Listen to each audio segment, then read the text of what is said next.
Magandang araw! Gusto niyo bang matutunan ang sabaw na nagpaparami ng gatas? Tara, samahan niyo ako sa aking munting kusina. Mayroon ako ditong tiil ng manok at isang piraso ng karne ng baboy.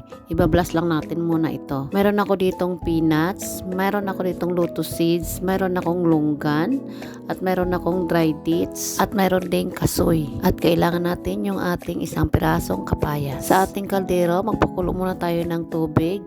Ilalagay na natin po yung ating mga mix nuts. Nakahugas na po ito mga kaibigan. Hugasan lang ito ng 3 beses. At hahanguin na natin yung ating chicken feet at yung ating karne.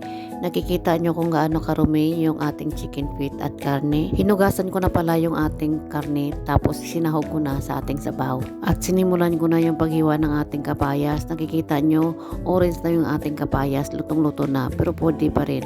Pwede rin kayo maglagay ng green kung wala kayong ganito. Mas okay nga yung green, mas maganda at masustansya pa. Hiwain lang ito sa katamtamang laki. Pagkatapos nating hiwain, hugasan natin ito ng mabuti. At ilalagay na natin sa ating sabaw at lutuin ito yung ating sabaw ng 1 oras at kalahati. Ito nga pala ang tips na ibibigay ko dahil tinakpan ko yan. Hindi ko yan totally tinakpan. Nilagyan ko ng konting butas sa gilid o kaya open para kung umapaw man ang tubig ay hindi masyado.